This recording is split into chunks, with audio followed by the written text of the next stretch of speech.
right, you are still watching Ways now. Today is supposed to be the second committee of the 74th session of the United States Nations General Assembly that adopted a resolution designating 7th of September as the International Day of Clean Air for Blue Skies. Now, air pollution is the largest contributor to the burden of the disease from the environment and is one of the main avoidable causes of death and disease globally. Now, WHO, that's the World Health Organization, warns that 99% of the world's population is now breathing polluted air. 7 million people die each year due to air pollution, and with 90% of them in low and medium income countries. And the theme for this year is the air we share. Wow. This is an important day, Very, especially very important for Lagos.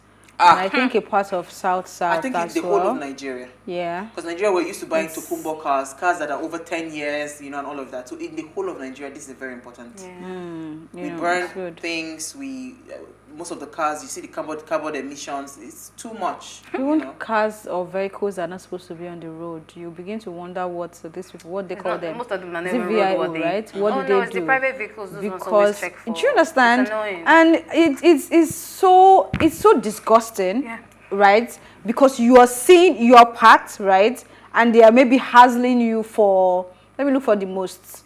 I mean, I'm looking for let's just say your fire extinguisher, right? It's not unnecessary, but yes, necessary. But they're there hassling you. And then you see a... Downfall. Downfall is good now. You see a container moving, passing. With so much... With the whole backing. Inside. And nobody's stopping them and nobody's saying anything. I think that's one of the things that Lagos State should get right. Or I know it's across Nigeria, but Lagos State claiming to be the center of excellence. Why can't they even have a scheme whereby, because I saw that the government at some point wanted to have something around the bike hailing that caused drama at the time. Now we have taxis and all. Why not have a scheme that helps these people transition these bad vehicles and bring in something new, give it to them, and they pay you, what's that thing? I mean, they pay you monthly in order to be able to own this vehicle so that we can face out these death traps on the road. You will see them, there is... See, let's just move on. Let's move on. All right, so let me start with my story, then I'll come to you later, then Elsie will wrap up. So a group of policemen in, I think it's in Osun State now, or what's the state now, or was it Ogun State? Oh, Osun State, yes, I'm right. So, so the caption is actually very misleading. It says, Okada riders are sleeping with our wives, police constabularies, how do I put them, says as they protest 18-month unpaid salary. Now, the personnel of the Nigerian Police Special Constabulary on Wednesday, September 7th, stormed the street of Oshogbo to protest the non-payment of their 18-month salary. The protesting officers, who were in their numbers and uniform, converged on the old garage area, marching through Okefia, Ale Kuwodo, before storming the Olaiya flyover to register. Okay, Olaiya.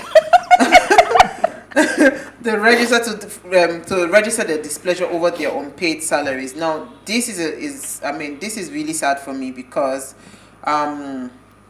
It says the Nation report that they carried placards with several inscriptions. They say, pay our salary now. Okada riders are sleeping with our wives. Pay us our 18-month salary. Pay us our stipends and allowances and 18 months without kobo, amongst others. So this is really sad for me because, again, anybody in uniform, in fact, generally anybody. So when I'm negotiating salaries with people, I try to negotiate what I know that bad as it bad. Even if I do not have like something coming steady from whatever it is that I have already, I can always pay, you know. And, you know, God has just been faithful, right? I'm able to pay all my staff. But I can imagine you having to work for 18 months. This is not 1 month. This is not 2 months. I say you want to 18 months. And you want these people to be diligent at their work. That is and really not take scary. bribery. And not take bribes or not harass people on the road. I don't know if you watched Bolale Ostepeter's movie Collision Course. You know, it was based on the frustration that the policeman was having, that he eventually took out that frustration on somebody else, even though the eventual death was a mistake, but it was the frustration, you know, that he took out, and he wanted to start extorting money from people. So when you see these people that they are angry on the road, right, part of the reason is also some of these things that they are being owed salaries. Yeah. For goodness sake, it is really wrong. 18 months. This is not 1 month, not 2 months. 1 year and 6 crazy. Ha. And then they were complaining that the rise of insecurity in Nigeria is increasing. I mean, tell me why would why would it not Yes, increase? Because absolutely. every other person, if they're not begging, they would want to steal or commit crime to actually, feed their family and all of that. And they'll tell you that they have families to feed. So. All right, Lera, quickly, let's take your story. So for my story basically is regarding the lead negotiator for Nigeria. So the lead negotiator between the Nigerian government and bandits in the northern Nigeria, Tukur Mamu, has been arrested in Cairo, Egypt. Mamu has been vocal about his role in negotiating for freedom of people kidnapped by the bandits from the train en route to Kaduna from Abuja in late March in 2022. The Daily Trust reported that Mamu was arrested in Cairo, the capital of Egypt, alongside members of his family.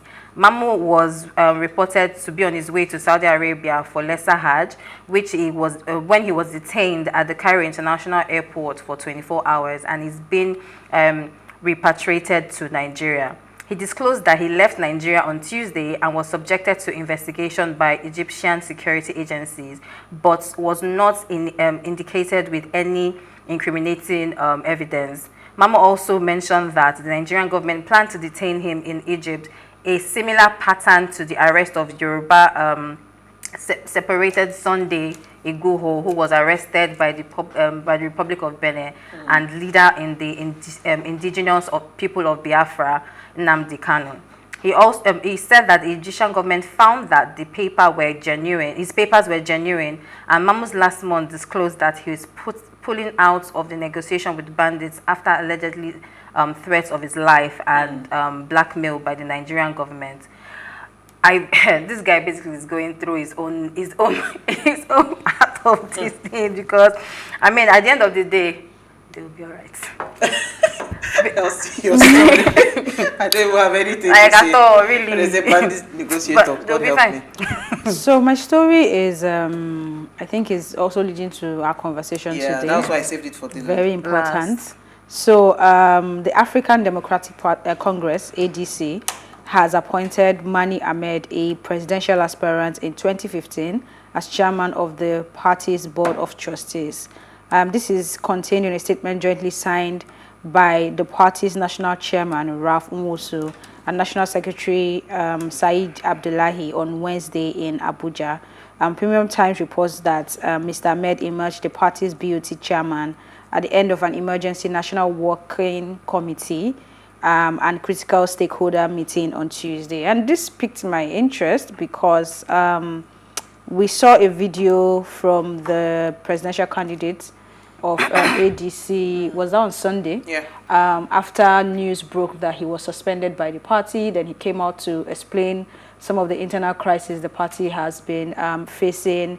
In particular, he mentioned Ralph Nwosu, this same person signing the same press release that the media is pushing out, to have been the chairman for 17 years, and that his tenure, which he is refusing for them to renew, ended I think August 28 or 29 now. So I'm surprised that another release has gone to the media and is still signed by this same chairman. So I'm really excited that we have our guests to expatiate on this issue, because I do not understand it. It makes me feel like, yes, they're truly a big party, because it feels like the kind of drama that big parties have, right? So can you come and explain what they are really going through? A lot. Let me leave it there. Let's leave it there. They're going through a lot. All right, stay with us. We'll see you after the break.